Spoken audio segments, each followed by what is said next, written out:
عباس کے ساتھ گزارے گئے یہ چند لمحات اس کے دل سے شادی کے حوالے سے پیدا ہونے والے بہت سے خدشات کو دور کر گئے تھے۔ بلا شبہ وہ ایک سادہ طبیعت کا انسان تھا، ایسا اس جیسی لڑکی کے لیے بالکل پرفیکٹ تھا۔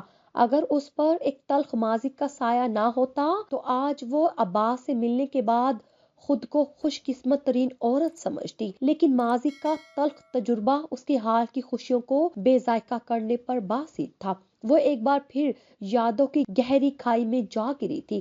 اس نے تکیے کے نیچے سے موبائل نکالا اور دوبارہ میسج پڑھنے لگی۔ اس کے ہر لفظ اسے اپنی ہی نظر میں بے وقت کرتا گیا۔ اسے ایک ایسی چیز پر ٹھکرا دیا گیا تھا جسے وہ اپنی ذات کا خاصہ سمجھتی تھی۔ ماڈرن بننے کی خواہش میں مبتلا نہیں ہوئی تھی۔ اس نے کبھی اپنی ظاہری حالت سنوارنے کے لیے وہ سب نہیں کیا تھا جو عام طور پر لڑکیاں کرتی تھی۔ وہ ہمیشہ یہی چاہتی تھی کہ اس کی اصل کو قبول کیا جائے، سراہا جائے، لیکن ایسا نہیں ہوا تھا۔ آج وہ شخص اسے اس کی سادگی، اس کی اصل کو ٹھکرا گیا تھا۔ اس کا ماڈرن اور آزاد خیال نہ ہونا اس کا سب بنا دیا گیا تھا، جس کی سزا کے طور پر اسے اپنی محبت ہارنی پڑی۔ ایک لمحے کے لیے اسے خود سے نفرت ہونے لگی۔ آنسو تھے کہ رکنے کا نام نہیں لے رہے تھے، نہ وہ انہیں روکنے کی کوشش کر رہی تھی۔ نہ جانے وہ کب تک روتی رہی تھی۔ آنسو کب اس کی آنکھوں سے بہتے ہوئے تھوڑی تک پہنچ گئے اسے علم ہی نہ ہوا۔ بھابھی بھی چائے لے کر اندر آ چکی تھی۔ اوہو، کیا ہوا سمرین، تم رو کیوں رہی ہو، کیا ہوا ہے؟ وہ اس طرح اسے روتے ہوئے دیکھ کر واقعی ہی پریشان ہو گئی تھی۔ جلدی سے چائے سائڈ ٹیبل پر رکھ کر اس کے پاس آ کر بیٹھ گئی۔ کیا ہوا ہے سمرین، گھر والوں کو یاد کر رہی ہو یا عباس نے کچھ کہا ہے؟ وہ خود سے اندازے لگانے لگی۔ نہیں، ایسا کچھ نہیں ہے، بس رخصتی کے وقت سب لوگ رو رہے تھے، وہ یاد کر کے آنکھیں بھر آئی۔ اس نے موقع کی مناسبت سے بالکل پرفیکٹ جھوٹ بولا تھا جو بھابھی کو مطمئن کرنے کے لیے کافی تھا۔ وہ اسے حوصلہ دینے لگی اور چائے پینے تک اس کے پاس بیٹھی ادھر ادھر کی باتیں کرنے لگی۔ بس کریں بھائی، میری بیوی کی کان بھرنا کوئی فائدہ نہیں، میں پہلے ہی اسے اپنی پارٹی میں شامل کر چکا ہوں۔ کیوں سمرین، وہ اندر آتے ہی دونوں سے مخاطب ہوا تھا۔ ہاں کیوں نہیں، کر لو بھائی اسے اپنی پارٹی میں شامل، تمہارے لیے ہی تو ڈھونڈ کر لائے ہیں، ہمیشہ خوش رہو۔ وہ عباس کے کندھے پر ہلکے سے تھپکی لگاتی ہوئی باہر چلی گئی۔ وہ دروازہ بند کر کے اس کے پاس آ کے بیٹھ گیا۔ وہ اس کے سامنے بیٹھا مسلسل اسے دیکھ رہا تھا۔ سمرین کی بے چینی بڑھتی جا رہی تھی۔ عباس اس کی حالت سے لطف اندوز ہو رہا تھا۔ وہ زیر لب مسکرا رہا تھا۔ پھر شاید اسے اس کی حالت پر رحم آ گیا۔ وہ اٹھا اور تکیے کے ساتھ ٹیک لگا کر اس کے برابر میں نیم دراز ہو گیا۔ میرا خیال ہے اب تم چینج کر کے ایزی ہو جاؤ، کافی تھک چکی ہوگی۔ وہ اپنے ناخنوں کو دیکھتی رہی۔ کیا بات ہے، اتنی اداس کیوں ہو؟ کیا وہ عباس کی طرف سے ایسے سوال کی امید نہیں کر رہی تھی؟ فوراً گھبرا گئی کہ کہیں اس کے چہرے کے تاثرات نے اسے ایسا سوچنے پر مجبور تو نہیں کر دیا۔ وہ ہونٹوں میں مسکراہٹ دبائے اسے دیکھ رہا تھا۔ سمرین کو اندازہ ہو گیا کہ یہ مذاق تھا۔ نہیں، ایسا نہیں ہے، مجھے یہ ناخن الجھن دے رہے ہیں۔ اس نے بہرحال وضاحت دینا ضروری سمجھا۔ اوہو، تو یہ تمہارے اصل ناخن نہیں ہے؟ شکر ہے، میں تو سمجھا تھا تم سے ڈر کر رہنا پڑے گا، اس نے خوفزدہ ہونے کی ایکٹنگ کرتے ہوئے کہا۔ سمرین نے اسے سوالیہ نظروں سے دیکھا۔ یار مذاق کر رہا ہوں، آؤ اتارے انہیں۔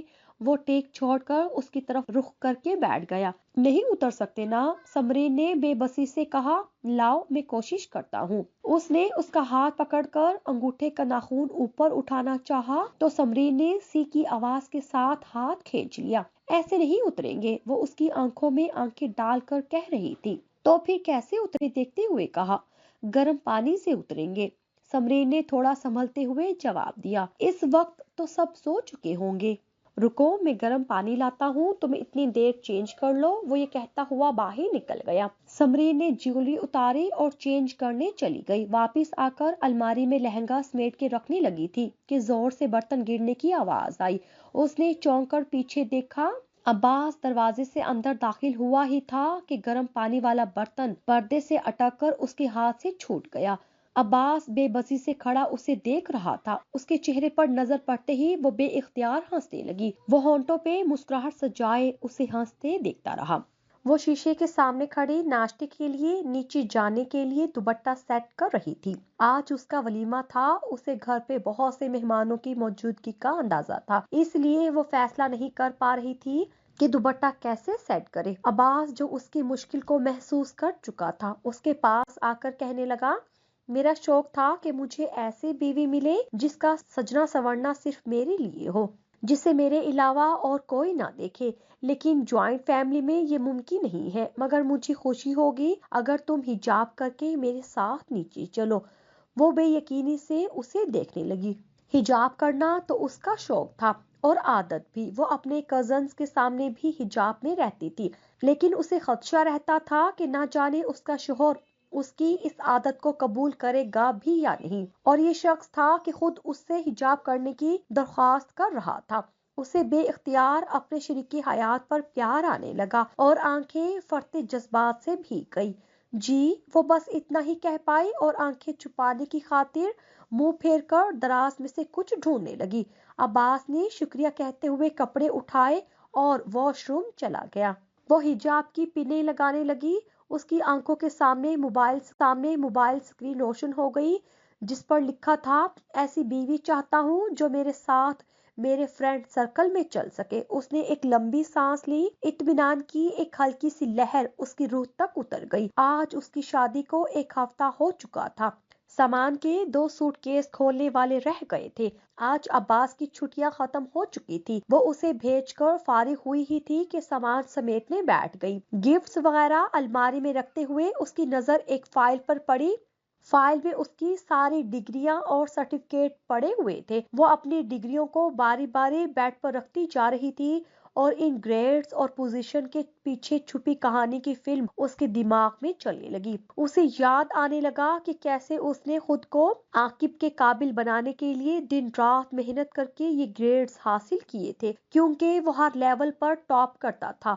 وہ اس کی ذہانت اور قابلیت کی دیوانی ہو گئی تھی، کیونکہ اسے میچور اور سمجھدار لوگ پسند تھے، اور یہ دونوں خوبیاں اسے اپنے خاندان میں سے صرف عاقب میں نظر آئی تھی، اور صرف اس کو متاثر کرنے کے لیے وہ بھی دل لگا کر پڑھنے لگ گئی تھی۔ وہ سمجھتی تھی کہ خالی اس کی خواہش کرنے سے کچھ نہیں ہوگا، خود کو اس کے قابل بنانا پڑے گا، تو وہ خود بخود اس کی جانی متوجہ ہو جائے گا۔ اسے لگتا تھا کہ وہ بھی اس کی ذہانت اور اس کی خوبیوں کا دیوانہ ہو جائے گا اور اسے اپنی زندگی کا حصہ بنانے میں فخر محسوس کرے گا، لیکن ایسا کچھ نہیں ہوا تھا۔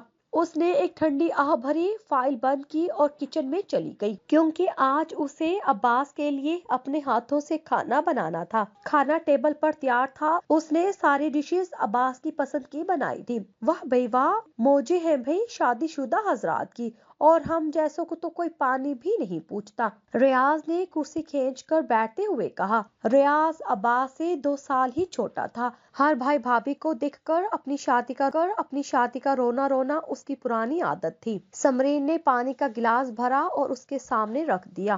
ٹیبل پہ موجود سب لوگ ہنسنے لگے۔ بھابھی اتنی ظالم نہ بنے، کچھ کھانے کو دے دے، وہ چہرے پر جھوٹی معصومیت سجا کر کہنے لگا۔ عباس کے آنے سے پہلے کسی چیز کو ہاتھ بھی نہ لگانا، نہیں تو اسے خالی برتن ہی ملیں گے، بڑی بھابھی نے جواب دیا۔ آپ میرے کھانے پینے پر نظر رکھنے کی بجائے اپنے شوہر کی توند کی طرف دھیان دیں، اس نے بڑے بھائی کے پیٹ کی طرف اشارہ کرتے ہوئے کہا، جنہوں نے فوراً سانس اندر کھینچ لیا۔ ایک بار پھر سب لوگ ہنسنے لگے۔ سمرین کو آج پہلی بار پوری فیملی کے ساتھ بیٹھنے کا اتفاق ہوا تھا۔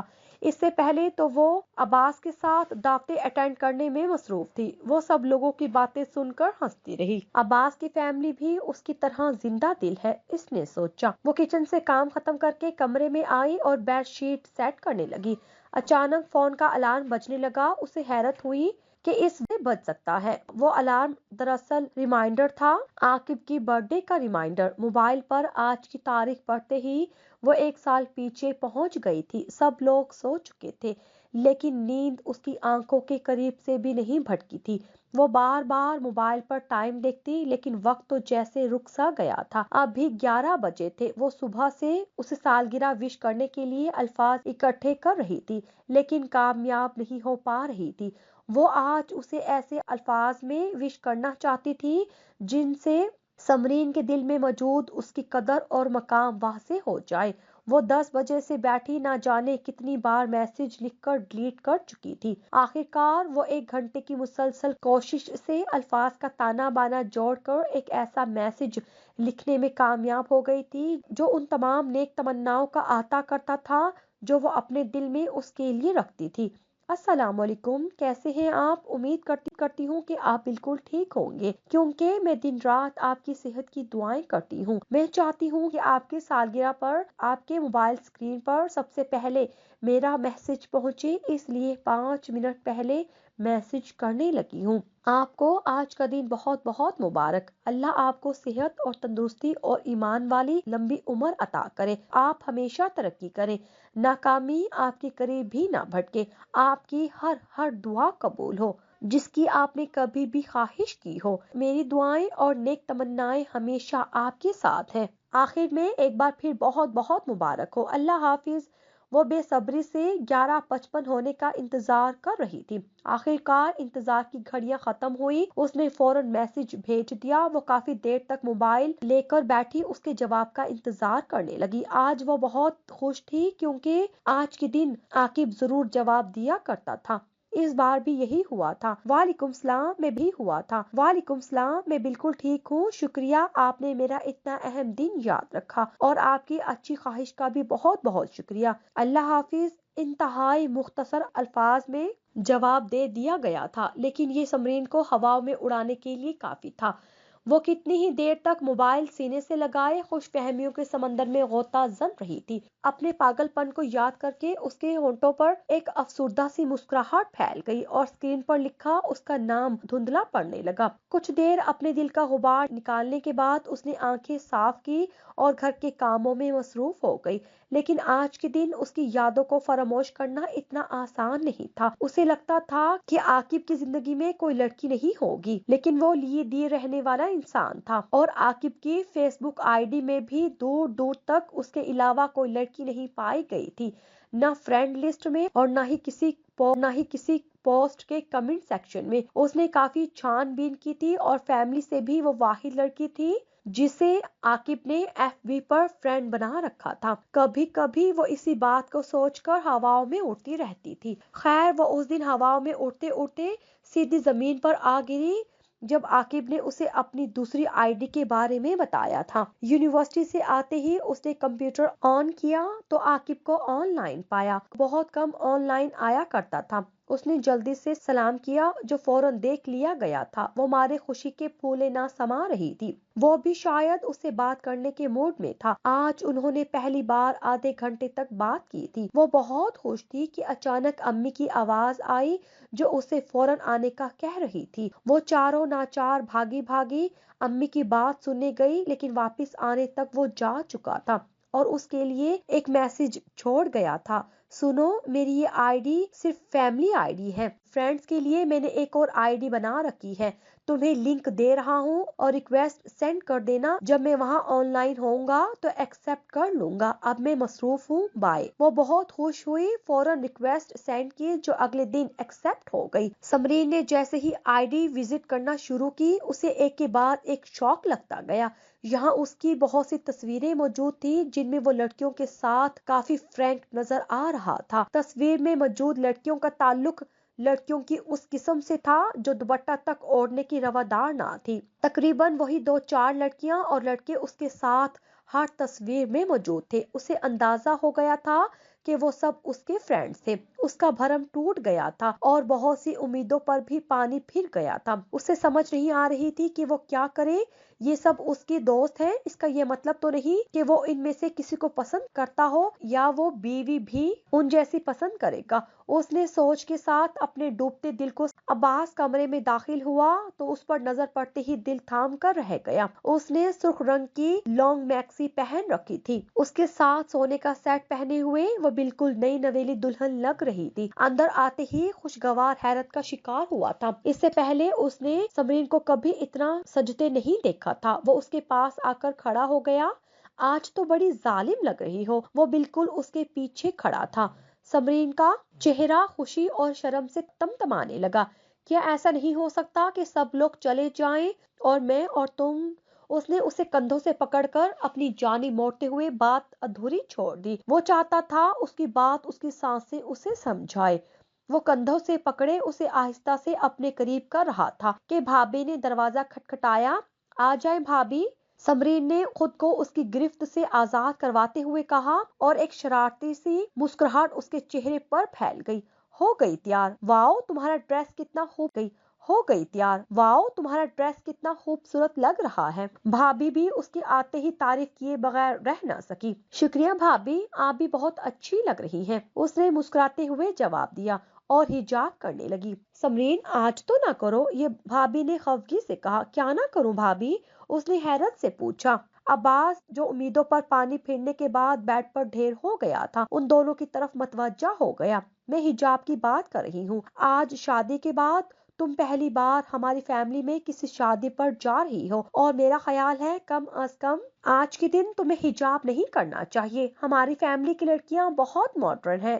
وہ تو بھابھی کی بات ابھی جاری تھی کہ عباس اٹھ کے بیٹھ گیا اور ان کی بات کاٹ کر کہنے لگا، بھابھی ہماری فیملی کی لڑکیاں جو مرضی کرتی ہو، سمرین صرف وہی کرے گی جو مجھے پسند ہو اور جس میں وہ خود کو آرام دہ محسوس کرے، اور اس کا حجاب کرنا ہم دونوں کا مشترکہ فیصلہ ہے۔ میرا خیال کو کوئی ایشو نہیں ہونا چاہیے۔ وہ اپنے روایتی دو ٹوک انداز میں بات کر رہا تھا۔ سمرین اس کی پشت کی جانب کھڑی اس کے چہرے کے تاثرات نہیں دیکھ پا رہی تھی، لیکن اس نے بھابھی کے چہرے سے مسکراہٹ غائب ہوتے دیکھی تھی۔ دیکھیں بھابھی، آپ جانتی ہیں مجھے فیشنیبل لڑکیاں پسند نہیں ہیں۔ اگر پسند ہوتی تو میں فیملی سے باہر شادی کروانے کی ضد نہ کرتا۔ آپ تو سب جانتے ہی ہیں۔ اس بار وہ قدرے نرم لہجے میں بات کر رہا تھا۔ ٹھیک ہے، تم فکر نہ کرو، سمرین جیسے بھی گیٹ اپ میں جانا چاہتی ہے چلی جائے، کوئی اسے کچھ نہیں کہے گا، میں اس کے ساتھ ہی رہوں گی۔ وہ اس کے پوائنٹ کو سمجھ چکی تھی اور اب اسے تسلی دے رہی تھی۔ سمرین نے اس ساری گفتگو میں خاموش رہنا ہی مناسب سمجھا تھا۔ شادی میں بہت سے لوگوں نے اسے عجیب نظروں سے دیکھا تھا، لیکن بھابھی کی باروب شخصیت کے سامنے کچھ کہنے کی ہمت نہیں کی تھی۔ وہ تقریباً پورے فنکشن میں اس کے ساتھ ہی رہی تھی۔ وہ رات کو تھوڑا لیٹ واپس آئے تھے۔ اس نے آتے ہی چینج کیا اور خاموشی سے عباس کے پہلو میں آ کر لیٹ گئی۔ کیا ہوا، کسی نے کچھ کہا؟ عباس نے موبائل چارجنگ پر لگاتے ہوئے پوچھا۔ نہیں، کچھ بھی نہیں، اس نے مختصر سا جواب دیا۔ تو پھر اس خاموشی کی وجہ؟ اب وہ موبائل رکھ کر لیٹ چکا تھا۔ کچھ نہیں، بس ایسے ہی کچھ سوچ رہی تھی۔ کیا سوچ رہی تھی جانے من؟ وہ اکیلے میں ہمیشہ اسے ایسے ہی پکارتا تھا۔ بتانا ضروری ہے کیا؟ انتہائی ضروری ہے۔ اب اس نے سمرین کو اپنے قریب کر لیا۔ میں سوچ رہی تھی کہ آپ کی فیملی کی لڑکیاں تو بہت خوبصورت ہیں۔ تھوڑے توقف کے بعد اس نے خود ہی بات شروع کر دی۔ ہاں ہیں تو، اس نے لاپرواہی سے جواب دیا۔ تو آپ نے ان میں سے کسی سے شادی کیوں نہیں کی؟ مجھ سے کیوں کی؟ آخر کار وہ اصل مدعا پر آ گئی۔ عباس نے ہلکا سا کہکا لگایا۔ وہ تھوڑے غصے سے اسے دیکھنے لگی۔ یار یہ کیسا سوال ہے؟ اس نے پوچھا۔ یہ بہت اہم سوال ہے، سمرین نے جواب دیا۔ بتاتا ہوں جانے من، یہ کہتے ہوئے اس نے اپنا بازو اس کے گرد حائل کر دیا۔ رنس کے ساتھ شادی نہ کرنے کی تو اس کا جواب ہے کہ بس میرا دل نہیں مانتا تھا۔ وہ یہ کہہ کر خاموش ہو گیا۔ وہ بھی خاموش رہی۔ اور تم سے شادی اس لیے کی کہ تم مجھے پسند آ گئی تھی؟ سمرین نے حیرت سے اس کی طرف دیکھا۔ جب بھابھی پہلی بار تمہیں دیکھ کر آئی تھی اور تمہاری تصویر بھی لائی تھی تو تم مجھے پہلی نظر میں ہی پسند آ گئی تھی، اور میں سوچ رہا تھا کہ آج کے دور میں بھی کوئی ایسی اللہ لوگ لڑکی ہو سکتی ہے بھلا؟ اس نے ایک زوردار کہکا لگایا۔ سمرین نے اسے غصے سے گھورا۔ سچ یار، مطلب نو میک اپ، نو جیولری، نو فیشنیبل؟ تو میں نے سوچا جو لڑکی اپنے متوقع شوہر کے لیے اتنی سادی تصویر بھیج رہی ہے وہ باقی نامحرموں کے سامنے بھی اپنے حسن کی نمائش کرنے کی عادی نہیں ہوگی، اور میرے نزدیک عورت کی سب سے بڑی خوبی بھی یہی ہے۔ اب وہ بالکل سنجیدہ تھا۔ وہ خاموشی سے اسے سنتی رہی۔ پھر جب بھابھی نے بتایا کہ تم نے MSc کر رکھی ہے تو میں نے کہا رشتہ پکا کرے، بچوں کی ٹیوشن فیس کا خرچہ بچے گا۔ اس نے پھر کہکا لگایا تھا۔ اس بار وہ بھی ہنسنے لگی تھی۔ پھر جب میں تمہیں شادی کر کے گھر لایا تھا اور تم نے آتے ہی جس طرح میری زندگی میں اور اس گھر میں اپنی جگہ بنا لی تو مجھے اندازہ ہوا کہ تم صرف لائق ہی نہیں سمجھدار بھی ہو۔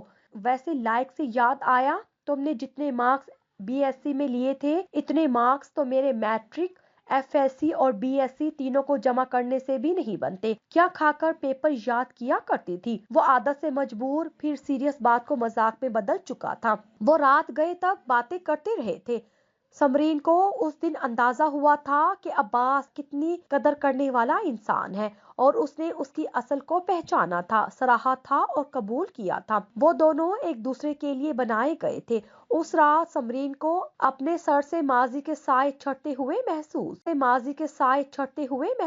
ہوئے اور اس کے دل میں عباس کی قدر پہلے سے کئی گنا زیادہ ہو گئی تھی۔ اگلی صبح کام سے فارغ ہو کر وہ کمرے میں آ گئی۔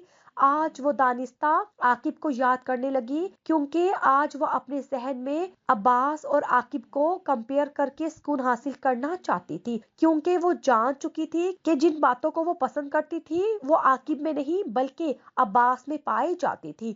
عاقب کی مثال اس چمکتی چیز جیسی تھی جسے وہ سونا سمجھ بیٹھی تھی۔ وہ سونا نہیں تھا، لیکن اس کو پانے کے لیے اس نے اپنی ذات پر بے انتہا محبت کی تھی۔ وہ سمجھتی تھی کہ عاقب کی زندگی میں مذہب کا بہت عمل دخل ہے۔ اسی وجہ سے سمرین نے بھی دین کو اپنی زندگی میں داخل کر لیا تھا۔ وہ نماز، روزے اور پردے کی پابند ہو گئی تھی، لیکن عاقب کی نظر میں تو اس سب کی کوئی قدر ہی نہ تھی۔ وہ حافظ قرآن تھا اور اس نے اسے کبھی نماز چھوڑتے نہیں دیکھا تھا۔ جب کبھی وہ ان کے گھر آتا، یہاں جانے کا اتفاق ہوتا، تو وہ دیکھتی کہ کس طرح عاقب سب لوگوں کے درمیان سے اٹھ کر نماز کے لیے چلا جاتا تھا۔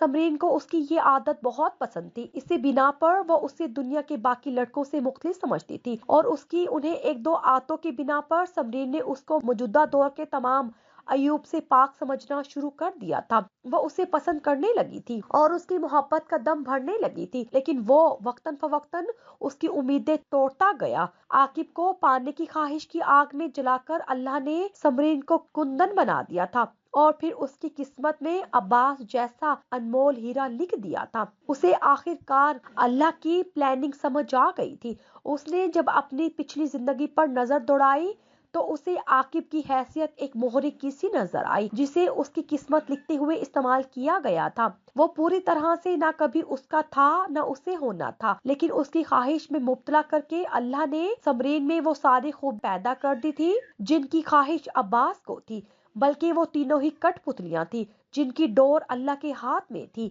لیکن جس کٹ پتلی کو سب سے زیادہ نچایا گیا تھا وہ سمرین ہی تھی۔ وہ کرسی کے ساتھ ٹیک لگائے یہ سب سوچ رہی تھی۔ اس کے ہونٹوں پر گہری مسکراہٹ پھیل گئی، لیکن